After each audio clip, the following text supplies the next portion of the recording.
it's been an exciting week, hasn't it, in the news? And it's a lot of that we're going to pick up on this evening to sort of really try to get a grasp of the King of the North, the Gog, of the land of Magog. We're not going to go over what we looked at last week. Hopefully we feel that we've got a framework. And it's important I emphasize that we're going to put a lot of newspaper headlines from this week, from the last month, the last year or so, into our studies tonight and in the next few weeks. But we also need to recognize that none of us know the day or the hour when the Lord will come. And what all of us need to ensure we get from these classes is a really clear framework, that we understand where Gog, the land of Magog, is, the King of the North is, so that when we see news articles, if the Lord delays his coming until next year, that any one of us can go, well, look at the signs of the times, look at the news, and I know where this fits into Bible prophecy. So that's really, really important, that we're going to use the latest news, but we understand that doesn't mean that the Lord is going to come this week, next week, this month, the month after. But we also realize that there's no reason why the Lord may not come very, very shortly. Now, to introduce our study this evening, we'd like to take a reading, and we'll read from Daniel chapter 11. We looked at these verses last week, but they're going to be the introduction to what we study tonight. So let's read from Daniel chapter 11, and we want to go right to the end, to verse 40, and we're just going to read 5 verses. And at the time of the end shall the king of the south push at him, and the king of the north shall come against him like a whirlwind, with chariots, with horsemen, with many ships. And he shall enter into the countries and shall overflow and pass over. He shall enter also into the glorious land, and many countries shall be overthrown, but these shall escape out of his hand, even Edom and Moab and the chief of the children of Ammon. He shall stretch forth his hand upon the countries, and the land of Egypt shall not escape. Okay, I'll read it. But he shall have power of the treasures of gold and of silver, and over all the precious things of Egypt, and the Libyans and the Ethiopians shall be at his steps. But tidings out of the east and out of the north shall trouble him. Therefore he shall go forth with great fury to destroy, and utterly to make away many. And he shall plant the tabernacles of his palace between the seas in the glorious holy mountain. Yet he shall come to his end, and none shall help him. Okay, good job, guys. So let's do a quick recap. Let's see what we can remember. So go to verse 40. At the time of the end shall the king of the south push. Who is the king of the south? Whoever's in Egypt. Whoever's occupying the land south of Israel, in Egypt. In 1917, who occupied Egypt? Britain. And Britain pushed at him. Who did Britain push out of Israel? The Ottoman Turks. The Ottoman Turks, because they had become the ruler, the king. From verse 36 to 38, they took over the Roman Empire, the territory there. They were the great power. And so the king of the south, whoever is below Israel, Britain at that time, pushed at him, the Ottoman Turk. And what will happen at the time of the end? The king of the north, who's the king of the north? Russia. Russia shall come against him. So who's the him? The Turks, right? So Russia, we believe, is to drop into Turkey. Where else is the Russia going to go? Verse 41, what's the glorious land? Israel, okay? So we're expecting, as Christadelphians, Bible students as well, for many, many years, that a great power from the north, the king of the north described here, or in the parallel chapter of Ezekiel 38, Gog of the land of Magog will come sweeping down through Turkey, through the lands above Israel and down into Israel, before we're told that they'll go all the way into Egypt. Now, can you tell me, why do we believe that it was Britain, who was the king of the south, that pushed the Ottoman Turk out. We know that that happened. Why do we believe that this is the push that we see here in verse 40? Can you tell me a chapter in the New Testament that talks of something of the drying up of the river Euphrates? Where do we read about that? Revelation. Revelation, well done, Lils. Revelation what? 17. Nearly, Lil. Before that? 16. 16. Revelation 16 and verse what? We need to make a note in our margin next to Daniel 11, verse 40. Revelation 16, verse, you're looking for the final vial that's poured out. Verse 12. Verse 12. Well done, Lil. So notice that this is the 6th vial that's poured out. It's the last vial of God's judgments that are poured out before Armageddon. And in verse 12, we read that it involves the drying up of the river Euphrates. The Ottoman power is going to be removed, that the kings of the East might be prepared. And we'll look in our studies in many weeks' time about the kings of the East coming in. But first of all, we understand that the Ottoman power will be dried up. Now, that's so important because people have asked me this week saying, well, Pete, you know, Daniel 11, verse 40 says, at the time of the end shall the king of the south push at him. Oh, don't we want that to be right now? It's 1917, when Britain did that, that was 100 years ago. Well, look at Revelation 16, verse 12. The final vial that's poured out before Armageddon, verse 16, starts with the drying up of the river Euphrates. So it's essential that we all understand that the Turkish power had to be removed. Now, you might think, well, that was 100 years ago. Well, Revelation was written as a letter by the Lord Jesus Christ 2,000 years ago. Ezekiel was written over 2,500 years ago, as was Daniel. So what's 100 years? 2,500 years ago, 100 years is the last days. All right? It's also so important we understand that because the Roman Empire, go back to Daniel 11, that became the king that did according to his will in verse 36, where there was no longer a king of the north or a king of the south. Well, Western Rome fell, didn't it, in 476 AD. Eastern Rome fell in 1453. So you've got hundreds of years from 1453 until now where, well, what happened? The Ottoman took the place of the king in the territory, and the Euphrates had to be dried up. And so we do believe in Daniel 11, verse 40, when it says, at the time of the end shall the king of the south push at him, tick. Britain pushed at the Ottoman Turk. Britain's involvement with Turkey today are irrelevant. Britain at the moment, like many other NATO nations, is pushing, if you like, at Russia. But that isn't what it says. It says that at the time of the end shall the king of the south push at him, not at the king of the north. And the him was the occupier of the territory, which was the Ottoman Empire. So I hope that makes something clear from our thoughts last week. So let's keep moving. And I want you to very quickly do a recap on places that Russia, we've seen, invade, if you like, or certainly put troops within the last decade or so. Now, you remember, we're going back just a bit more than that. In 2008, in fact, I will always remember it was because it was during the Olympics in Beijing, when all the world was fixed their eyes on China, on the Olympics and everything that went with it, and Russia moved into South Ossetia and the territory of Georgia. And this article was written just a couple of years ago, where we read, Russia pushes its roots deeper into Georgian land. Or 12 years after Russian invasion, Georgia sees no end in sight.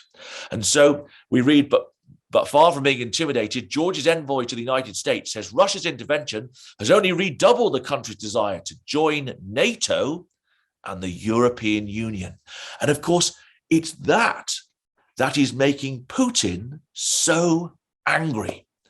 It's that that's motivating him to move into Eastern Europe, It's that's motivating him as he sits on the edge of Ukraine today. He's saying to the world, stop making more countries sign up to the North Atlantic Treaty Organization, to NATO. Stop the European Union encroaching any further towards Russian lands. He says, this is my land. I am the king of the North. And so we've been amazed, haven't we? This was from 2019, so a couple of years ago. I thought it was an incredible article from the Wall Street Journal. Putin, they said, is the new king of Syria. And you saw from maps last week that a key part of the king of the North territory is Syria. It's bang in the middle. The Wall Street Journal says Putin is the new king of Syria. So in Georgia, in South Ossetia, in Syria, you may have noticed this year that following an international disagreement between Azerbaijan and Armenia, who stepped in? Moscow stepped in. This is what this article says. When Azerbaijan's foreign ministry announced this week that it was releasing 15 Armenian soldiers, the press release looked almost like a carbon copy of a similar landmark deal weeks earlier. It involved the exact same number of soldiers and also came, I just can't read that on my screen because I've got me on my screen, and I've moved that now. It involved the same number of soldiers, and also to Yerevan had agreed to hand over maps of landmines in some territories they'd lost to Azerbaijan last year. There was one notable difference, though. That first exchange had been brokered by the United States and Georgia with assistance from the European Union. But this new deal, announced on July the 4th, so last summer, had only a single mediator, Rustam Muradov, commander of the Russian peacekeeping contingent. When Armenian Prime Minister, on the screen there, met Putin in Moscow this summer, he gave the personal thanks to the Russian president. I want to emphasize your personal role in this prisoner for maps exchange, and thank you for it, he told Putin. In our June the 24th telephone conversation we discussed this week, and in a week, 15 of our countrymen returned to the homeland. Immediately following the war last fall, Russia quickly emerged as the major broker between Armenia and Azerbaijan, sending 2,000 peacekeepers to the region. And of course, the 2,000 peacekeepers are still there. So where are Russia? Well, we've seen, haven't we? In Georgia and South Ossetia, in Syria, in Azerbaijan and Armenia. Where else are Russia? China and Russia poised to step into the Afghanistan gap. So this summer we saw, didn't we, an absolute mess by the West for the most part in leaving Afghanistan because the Taliban very, very quickly got a grip. And despite the fact that the West wanted, particularly American troops and British troops, to be able to sort of have a very orderly withdrawal, it all went very badly wrong. But who's poised to step in the gap? China and Russia. You might also have seen headlines like this within the last few months. Why Russia sent troops into Kazakhstan. Russian troops will stay to finish job in Kazakhstan, Putin says. So in Kazakhstan, there's been major political unrest before Christmas. Who steps in to say, I'll help? Russia. What do the Americans say about it? Well, the Americans say the problem is when the Russians come into your house, they never leave. He set no deadline, the New York Times reported, for the withdrawal of his forces in the country there. And the headline writers are asking questions like this. Will the crisis in Kazakhstan affect Putin's plans for Ukraine? And so everyone's watching, what's Putin doing? So where is he? He's in Georgia and South Ossetia. He's in Syria. He's in Kazakhstan. He's in Afghanistan, we saw. And now, why Brussels fears Europe is closest to war in decades. Russia's Ukraine buildup looks like a reprise of the Georgia invasion. This is what the Financial Times reported this week. What did Russia do when they went into Georgia?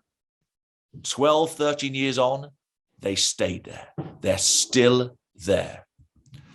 Russia moving forces to Crimea in Ukraine buildup, analysts say. Well, we're not surprised because just in 2014, Russia went into the Crimea and said, these are Russian-speaking people. They, we believe, are our people. And so they annexed, didn't they, the territory of Crimea, which was simply part of Ukraine. Russia said, this is ours. We're having it back. And so we've seen the most extraordinary buildup, haven't we, of Russian troops within the last few months, within the last year or so, to the point where it's now coming to a head. There are over 100,000 Russian troops on the Ukrainian border, 100,000. In addition, Russia has 2 million reservists that it is able to call up to its army. They are easily able to completely overwhelm Ukraine if Ukraine don't have other help. We've seen this week the American president telling the world Russia will invade Ukraine. The Times reported, says Joe Biden, as troops mass near the border. They're just 25 miles from the border. 100,000 Russian troops. It's simply staggering. Momentum is building, The Economist says, for war in Ukraine. France's Macron calls for EU-Russia security pact in break with US calls for unity. Now note that. We need to remember that. Macron says EU must start own dialogue with Russia over Ukraine. This is important for us to notice. UK warns of plot to install pro-Moscow ally. So this is all this week that we're seeing these headlines building. That the UK has said that Russia wants to install a pro-Moscow ally. To remember that too.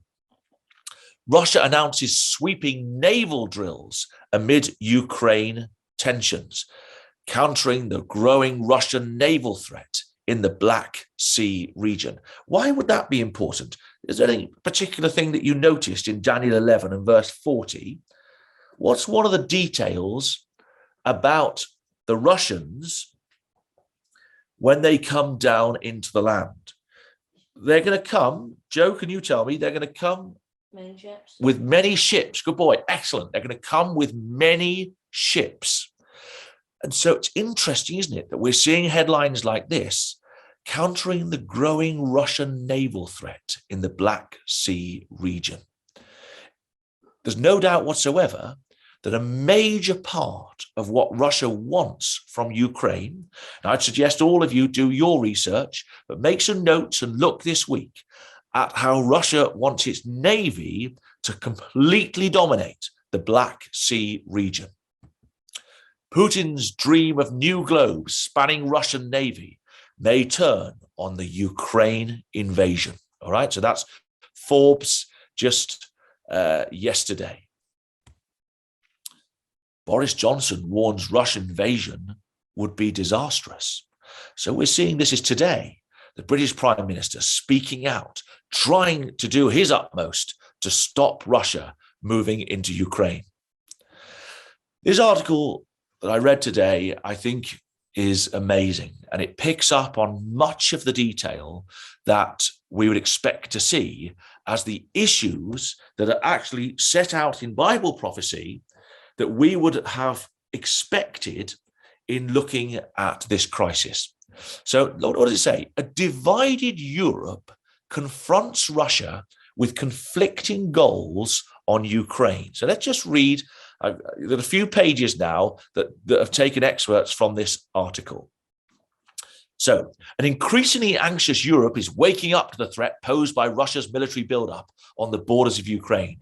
But deep divisions among and within European nations stand in the way of a unified Western response. Now, why is that interesting, guys? Think what we recalled last week, we started, didn't we, with Nebuchadnezzar's image, all right?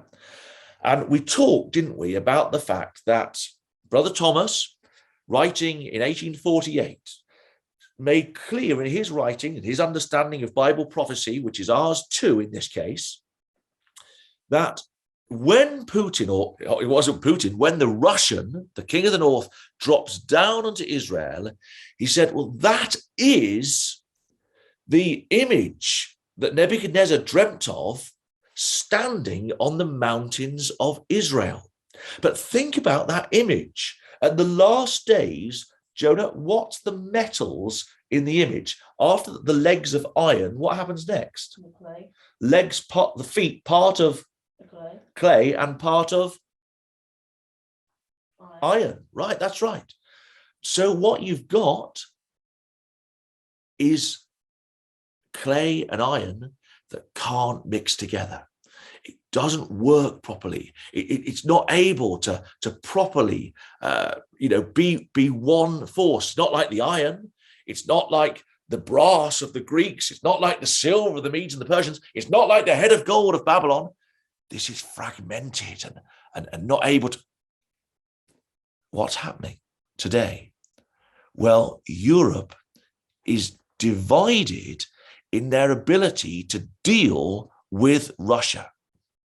So it says Europe's three biggest powers, Germany, France, and Britain, are pursuing sharply divergent approaches, while also confronting domestic political distraction. Other countries are lining up on various sides according to their geographical proximity to Russia, their dependence on Russia for their energy supplies, and for reasons of history. The article goes on. German officials have cited their country's decades-old policy of refusing to arm parties to a conflict, rooted in its unique history as the aggressor in World War II. And this is because Germany's been called out because as Britain has wanted to deliver weapons to Ukraine to help them defend themselves against the Russians, Germany said, no, sorry, you can't deliver the weapons through here. And they're saying it's because of the fact that they can't do it because they've got the policy from World War II. But of course, much of the West is looking on saying, well, come on, you're supposed to be on our side, help. Germany's also resisted US calls for the Nord Stream 2 gas pipeline to be included in any future package of sanctions to be imposed on Russia. The pipeline will bring Russian gas to Western Europe, making the region more reliant on Russian energy resources. So we note that. Now that will be important next week when we reflect on the spoil that we believe that Russia will come down into Israel for. Britain, it says, which advocates a robust response that includes arming the Ukrainian military, is unhappy that its planes have to circumnavigate Germany to do so. France, meanwhile, has seized on the Ukrainian crisis to advance its own ambitions for an EU-led security framework that could undermine NATO. In an address to the European Parliament, French President Emmanuel Macron urged the EU to launch a separate dialogue with Moscow over ways to reduce the tensions, potentially setting up a rival track to the US-led diplomacy that so far dominated the West's efforts to tamp down the tensions. So it's so interesting, isn't it, that Europe is divided, that Macron is looking at it saying, listen, why don't we do a European security framework? Of course, what does Macron want? He wants a European army, right? That's what he wants. And that's what he's trying to urge the EU to give serious thought to developing a European defense force. We'd expect to see that. And we'll look in later studies why that will be so important. But at the moment, he's moving away from America and Britain. Brexit has sort of spoiled those relationships. And Trump, when he was in office, and he's saying we want to go our own way. And we want to open dialogue with Moscow. Well, that's going to need to happen for the image to stand up. Because one foot, the Western foot, is in which city? Rome. And the Eastern foot is going to be in which other city? Istanbul or? One of my nephews sent me a song last week, Istanbul and Constantinople, because I'd obviously gone on about it so long, right? But that's the situation that we're seeing at the moment. US officials, last point on this article, US officials have warned that dissent within the Western alliance plays into Putin's hands, and they say they're working to bridge the divides. The US Secretary of State, Antony Blinken, told reporters, "I think one of Moscow's long-standing goals has been to try to sow divisions between and within our countries, and quite simply, we cannot and will not let them do that." He's spot on. That is one of Moscow's long-standing goals. It's to sow the divisions that we'd expect to see at the time of the iron and the clay that can't mix, that can't seem to work together. And so that division that Russia's trying to sow, you might have seen last weekend, Russia-Ukraine, the US warns of false flag operation. And so what Russia did is created a false flag operation, which was where they used a sort of cyber style warfare to create division within Ukraine, to get the Ukrainians fighting amongst each other, and for people to have no idea where to turn and what the right answer might be, to weaken the Ukrainian position against Russia, to give the people an excuse to go in. And so the Pentagon spokesman John Kirby told reporters last Friday, so it had pre-positioned a group of operatives to conduct what we call a false flag operation, an operation designed to look like an attack on them or Russian speaking in Ukraine as an excuse to go in. So this was part of the article from, as I say, about 10 days or so ago now, that false flag operation, that the cyber warfare they sent to put in. And we shouldn't be in the least bit surprised by this. Why the Kremlin lies?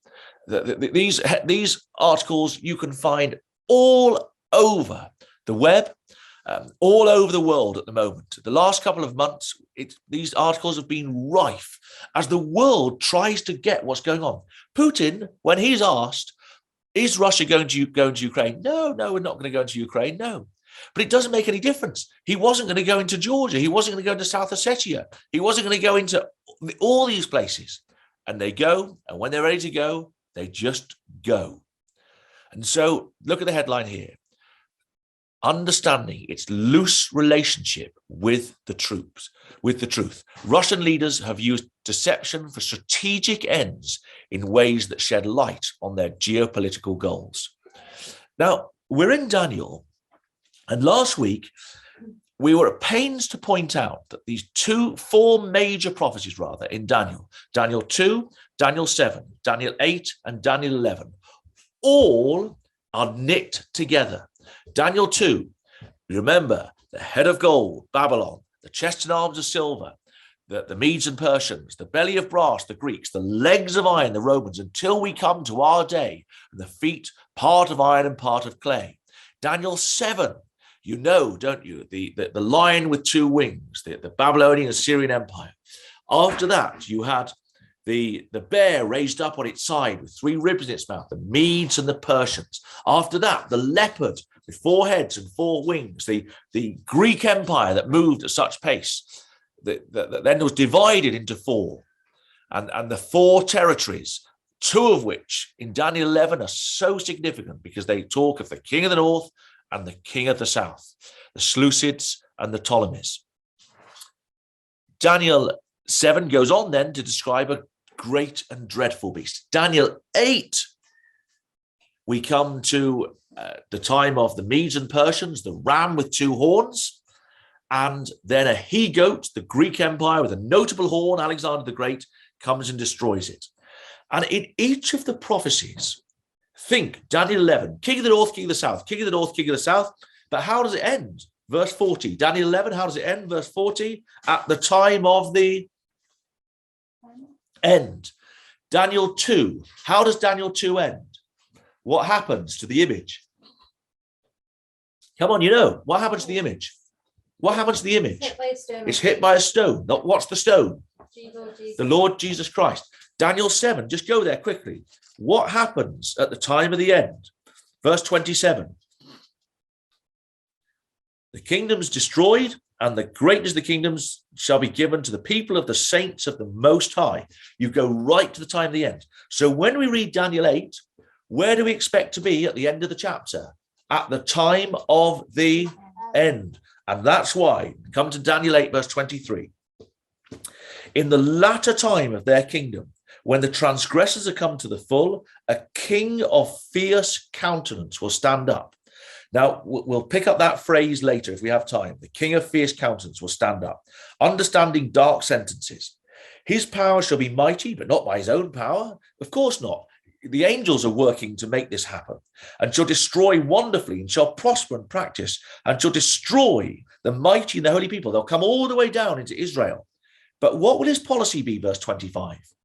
His policy, he shall cause craft to prosper. He shall magnify himself in his heart, and by peace shall destroy many. So the word craft is the word deceit. By peace, he'll destroy many. By peace, he'll destroy many. This deceitful king is going to come seemingly peaceably, but with a policy of deceit to destroy many. Now, with that in our minds, let's look at what's happening. The US Department of State has created a global engagement center, and they are leading the efforts of the US federal government to understand, this article tells us, expose and counter foreign propaganda and disinformation. And they're focused on Russia. And Russia, they put out a report in August 2020, so over 18 months or so ago now, in which they looked at the pillars of Russia's disinformation and propaganda ecosystem. What is the identifier of the fierce king? We believe this to be the king of the north. We believe this to be Gog of the land of Magog. We're told through his policy, he will cause deceit to prosper. Well, this is the pillars of Russia's disinformation and propaganda ecosystem. We're moving from left to right. These things are obvious on the left. They're visible if you look at the line there. Official government communications, Kremlin or ministry statement, the official Russian social media posts, statement or quote by a Russian official. But then it starts, as we move from left to right, across the boxes, across the pillars, it becomes more and more subtle. So they have got state-funded global messaging. So it's not from the official government communications, but the reality is that the government pays for the news feed of the news outlets, things like Russian TV. A cultivation of proxy sources. So again, we're now moving to something where we're not 100% sure where this is coming from. Is this definitely Russia? But the Russian government are behind it. They're amplifying their own narrative through different proxy sources. They're weaponizing social media, and they're able to do that. They're obviously extremely skilled, and they're able to get into social media platforms and to undermine the fact that we're living in this postmodern age in which we've created this daft, stupid world that everyone believes they can have their own truth. And so whatever anyone reads on social media, they tell themselves is the truth. I mean, we're seeing it now around vaccines and everything else more than anything else, aren't we? We're seeing that we're living in this postmodern age. And while the West thinks, yes, this is what we need to have. We need to have a postmodern world in which your truth is as good as my truth. There's no such thing as Russia thinks, marvelous. We'll make use of that stupid mindset and we'll sow our own discord on the social media platforms of the West. And then it moves to cyber-enabled disinformation, where they will specifically target specific websites or companies or banks and then be exceptionally disruptive in what they do. Do they ever admit it? Never. That's part of the Russian propaganda ecosystem. They deny it. That's what we would expect to see from the King of the North. We expect him to have a deceitful policy. Just think about that for a minute, how remarkable that prophecy is. It's simply extraordinary, isn't it? that we are told a key identifier of the king of the north at the time of the end will be this deceitful policy. And so this, this poster here, which is in that article, or it's a report. It's a sort of 70-page report from the Global Engagement Center within the US State Department, shows how they do it. And it's sort of so clever, the way that they are able to spread disinformation and propaganda. It's not just America. This is from the University of Helsinki, where the Finnish government are looking at the Russian strategy of deception and the conflict in Ukraine. So the title is Fog of Falsehood. The report analyzes Russian propaganda and disinformation, here collectively called strategic deception. Just look carefully. What does it say here? Through his policy, he shall cause craft to prosper in his hand, deceit to prosper. He shall magnify himself in his heart, and by peace shall destroy many. It's strategic deception. The strategic deception is not exclusively a Russian term, but it does capture what we think is an essential feature of the current Russian foreign and security policy. It's driven by attempts to put the adversary into a defensive posture and off balance, and thus to create conditions for surprise. This is another really interesting article. Moscow's way of war is saturated in deception. It cloaks its aggressive intentions in peaceful rhetoric. What does it say? Daniel 8, verse 25. Through his policy, he shall cause deceit. Well, that's what it says. It's saturated in deception. And by peace shall destroy many. It cloaks its aggressive intentions in peaceful rhetoric, the article says. It's extraordinary. The Kremlin probes with a range of weapons, pushing forward where there's no resistance, pulling back where there is. Moscow keeps its approach below the threshold of war, as conventionally understood, and it uses ambiguity to complicate or undermine the decision-making process, thereby hampering a military or diplomatic response, as we saw the past few weeks. Most importantly, Moscow's method is designed to avoid violent confrontation with the West while seeking victory through limited use of military power combined with non-kinetic means. In the conflict with Ukraine, Russia's instruments for this campaign include signing on to ceasefire agreements, which it then repeatedly violates, and the 2014 Minsk Protocol, which offers false hopes for a peaceful resolution of the conflict. The Kremlin seeks to achieve 4 goals in Ukraine: provoke doubt among Ukrainians about their government's ability to protect them, weaken popular support for the president, deter Ukraine's Western partners, and create chaos to Russia's strategic advantage. During its troop buildup on the border, the Kremlin produced new rounds of disinformation, and so it goes on. Hopefully, we get the picture. The world can see that the language of Daniel 8, verse 25, perfectly fits the king of the north, Russia, today. Hence, books like this have been written, The Chaos Agent. In 20 years, Vladimir Putin has transformed a divided country into a global power and changed our world by blurring the lines between fact and fiction. No wonder the Wall Street Journal have said this month, Putin is running rings around the West. While US and European leaders natter about soft power, Russia's president is making power moves. Just turn back to Daniel 11. We're told, at the time of the end, shall the king of the south push at him. We believe that has happened. Tick. We believed in 1917, when Britain pushed at the Ottoman Turk, that as Turkey withdrew and dried up to sit simply in the territory of Turkey, we believe that that's happened. What hasn't happened? The king of the north shall come against Turkey. Look at the screen. If I said to you, who's the king of the north? We've seen in just the last 45 minutes. Russia in Afghanistan, Russia in Kazakhstan, Russia in Azerbaijan, Russia in Georgia, South Ossetia, Russia in the Crimea, Russia in Syria, Russia with 100,000 troops on the border of Ukraine. You can't be serious to not be prepared to sit up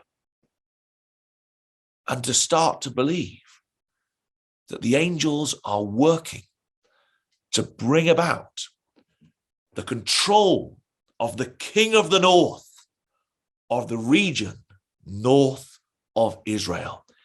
It is a frightening picture, isn't it?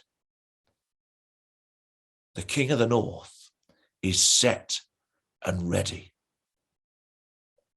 And of course, we expect from verse 40 that the king of the north shall come against him.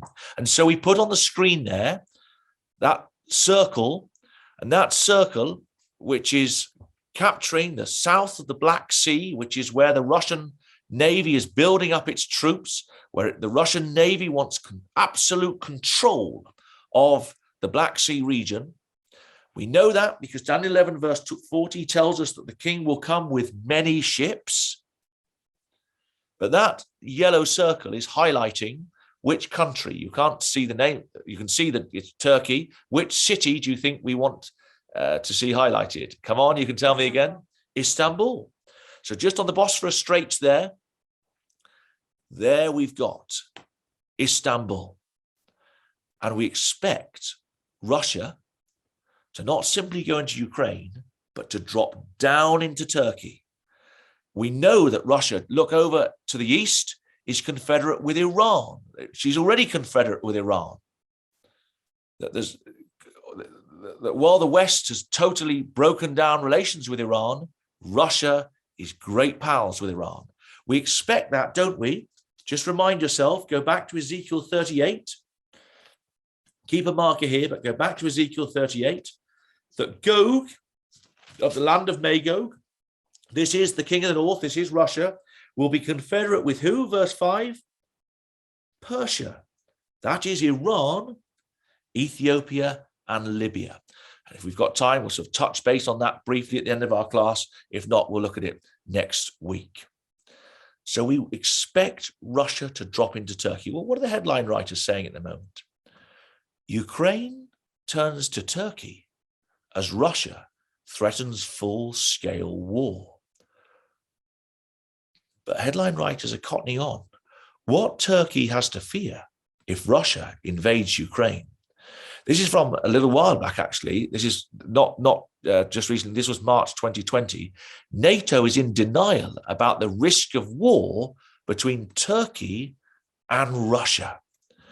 And so just this last 2 weeks, Turkey could lose big in the Russia-Ukraine standoff. And so, listen, this isn't simply crazy Christadelphians looking at this. The world can see that it's highly likely if Russia moves into Ukraine, as certainly Biden thinks he's going to. We don't know if that's going to be the case at all. We're not told definitively that Russia's going to go to Ukraine, but we know that she's going to be this colossal superpower that's able to control both Europe and Russia, and she will eventually drop into Turkey. And so when we read Daniel 11 and we read that challenging language, it's almost helpful to have noted in our margins who we're talking about. At the time of the end shall the king of the south, Britain, push at him. The him is the Ottoman Turks. That happened in 1917. The king of the north, Russia, will come against him, Turkey, like a whirlwind, with chariots, with horsemen, with many ships. He'll enter into the countries and he'll overflow and pass over. He'll go into the glorious land. And so we find ourselves thinking, well, this is amazing. This is extraordinary. And we might, if we're a young person, find ourselves thinking, well, I'm not baptized yet, but I tell you what I'm going to do. I'm going to this does seem extraordinary, and Russia does seem really ready to move, but I'm going to commit myself to this for definite once I see that Russia does drop into Constantinople and does drop into Turkey, and then I'll know that this must be Nebuchadnezzar's image, ready to stand up on the mount. Yes, I'll wait for that before I complete. In the meantime, yeah, I don't think I'd get to the lecture. I've got other stuff going on in my life, and to be honest, I've got a load of work with university and college, and my work's busy at the moment. So, Bible class is just a bit much at the moment, and you know what?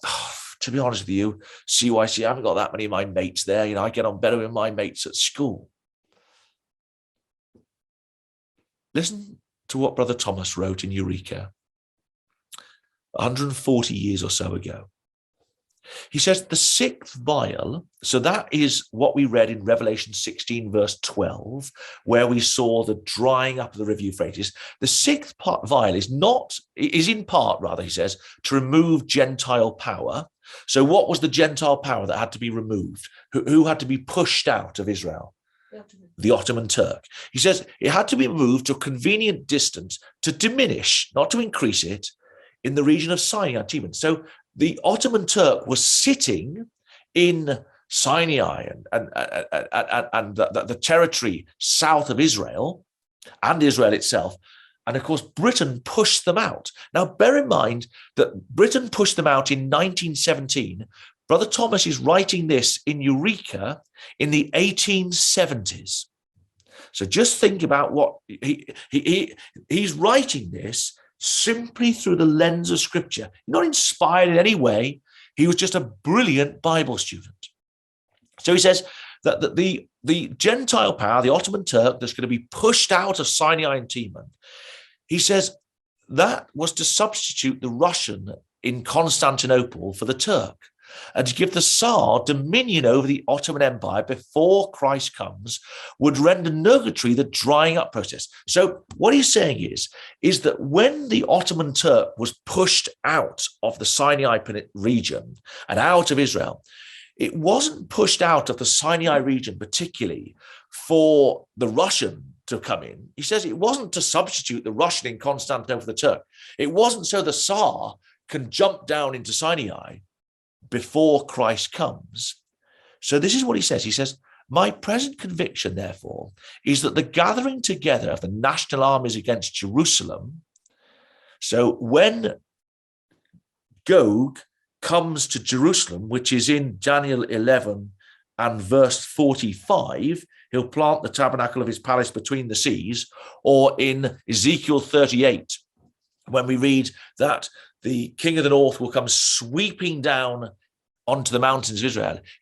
What Brother Thomas writes is that the whole point in the Ottoman being taken out of Sinai, the Euphrates being dried up to Turkey, wasn't so that the king of the north could come into that territory. Before the king of the north comes into that territory, he believed that the Lord Jesus Christ would come back. And so this is what he says. My present conviction, therefore, is that the gathering together of the national armies against Jerusalem is after the appearance of Christ in the south, that is in Timon, and before he appears on Mount Zion.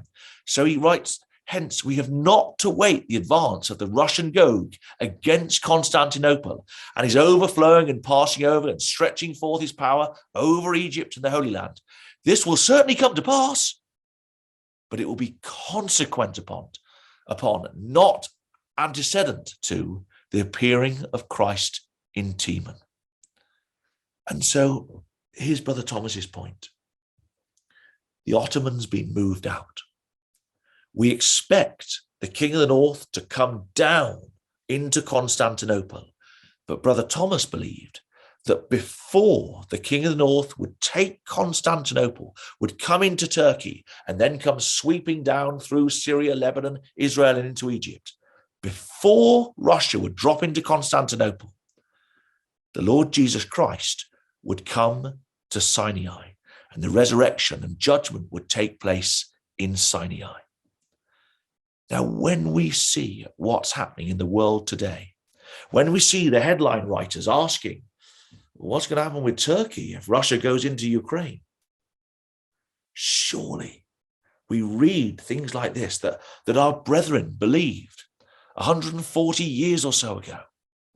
If they could see the signs we could see today, they'd never be thinking, do you know what? I'm not sure I can manage Bible class this week. I'm a bit worn out. I think I'm going to stay home. They'd be in everything. They'd be going to absolutely everything. They'd be making sure their children were listening to everything, were on everything, that were focused on the word. They'd be reaching out to children who perhaps have turned away from these things to ensure that the people that are ready and waiting for the Lord to come are ready for the call to take us to Sinai, which we'll look at in future weeks. So we're seeing that the Russian power is starting to build. Nebuchadnezzar's image is preparing, where he'll be able to combine Gomer, the forces of Europe. We're seeing Europe divided. We're seeing that Germany and France are adopting a much softer policy than Britain certainly is at the moment towards Russia, as they sort of try to keep their own strategic interests together. The problem with Germany, nearly 50% of their gas comes from Russia. They can't afford to fall out with them. The Nord Stream 2 pipeline, they can't afford to use that as a political weapon. If Russia turns off the gas, its citizens will freeze. And so Germany is trying to work out another way. France, they want to use the situation to say, come on, we don't need Britain and America anymore. They're doing their own thing with the Commonwealth nations. Look at them. They're tied up with the Gulf nations. Europe needs to stick together. Come on, let's make a European army. We'll make our own conversations with Putin, thank you very much, and with Moscow. And Putin's rubbing his hands together. As the iron and the clay struggles, so Putin is taking advantage. The deceptive king of the north is ready. He's using what his influence is to ensure that the image, which has perhaps got the face of Putin on it in the last days, is ready to stand. And so we expect the king of the north to come sweeping down. The map here shows us down through Turkey, through Syria, through the glorious land. But we notice at the end of verse 41 that Edom and Moab and the chief of the children of Ammon, these, halfway through verse 41, shall escape. Now, Edom and Moab, what territory is that today? Jordan. Well done, Lils. Yeah, Jordan. So make a note in our margin. That's modern day Jordan. Okay. Edom and Moab are going to escape. Now, that's a real importance. Now, see if we can just pick up. We've got 5 minutes. Can you cope with 5 more minutes? You guys okay for 5 minutes? Yeah. Right. Are we still in it? Yeah. Okay. We're specifically told in verse 41, he'll enter into the glorious land. What's the glorious land? Israel. Now, Ezekiel 38 tells us more than that. So keep a marker, but go across to Ezekiel 38. Where in the glorious land did Ezekiel prophesy that Gog, the king of the north, would come? Mountains. The mountains. What verse? Verse 8. Verse 8. Well done, Lils. Do you want to read verse 8 for us really loud? After many days thou shalt be visited. In the latter years thou shalt come into the land that is brought back from the sword, and is gathered out of my people, against the mountains of Israel, which have been always waste. But it is brought forth out of the nations, and they shall dwell safely, all of them. So Russia is going to come down, not simply on Israel, on the mountains of Israel. And Jordan, which is the territory to the east of the river Jordan, named the mountains of Israel. When they looked across the Jordan, there was a big bank rising up to the west. And so they thought, what should we call this big bank rising up to the west of the river? Let's call it the West Bank. The West Bank, right? So when you read in Ezekiel 38 of the mountains of Israel, it's the West Bank that they're going to come across. Now come back to chapter 36, because chapter 36 of Ezekiel is a specific prophecy against or about the West Bank.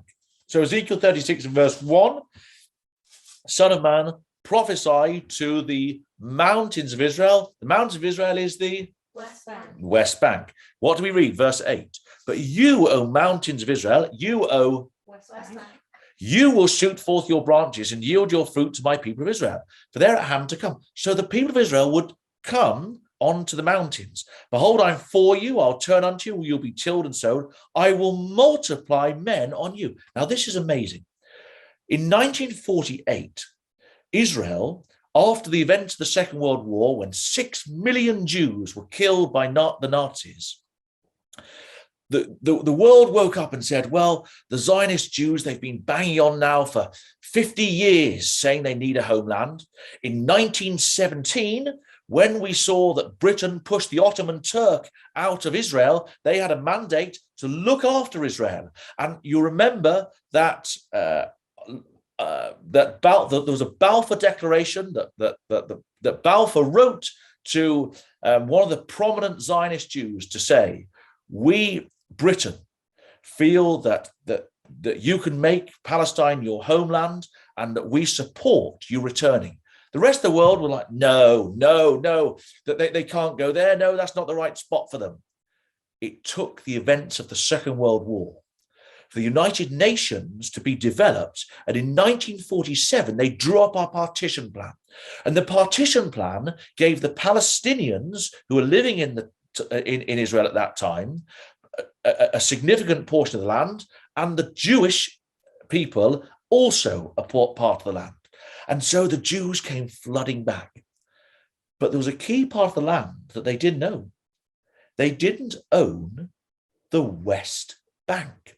It was not until 1967 when the Arab neighbors of Israel decided to wipe them off the face of the map, and the 6-day war took place, and miraculously, clearly the work of the angels, Israel not only defeated all of their Arab neighbors, they took but a massive amount of territory, including in 1967, the West Bank.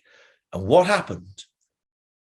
The population started to grow. There are now nearly 700,000, nearly 750,000 Jews living on the West Bank.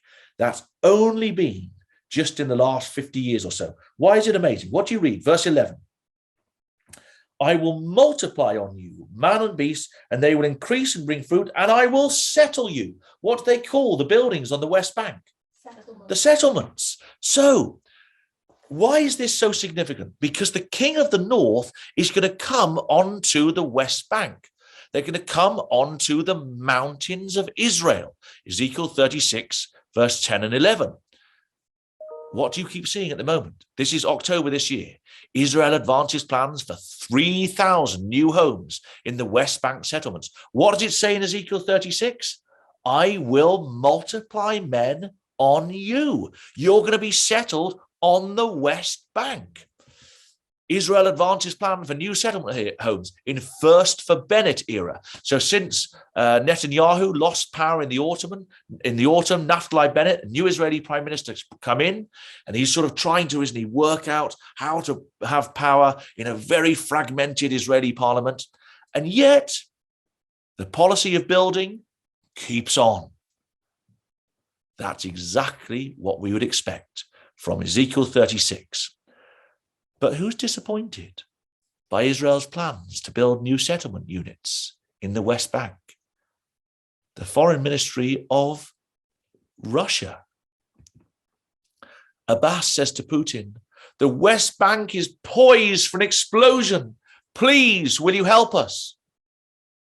And so we wonder, as the world is so cross with Israel for the fact they keep building on the West Bank, we start to see one of the reasons Russia might be able to use to sweep down into Israel. I'm going to stop us there, and we'll carry on the journey of Russia through Israel down into Egypt. We'll look carefully at the spoil And we also need to try to understand what the frog-like spirits are from Revelation 16 that draw the nations together to come against Israel. That's one for next time.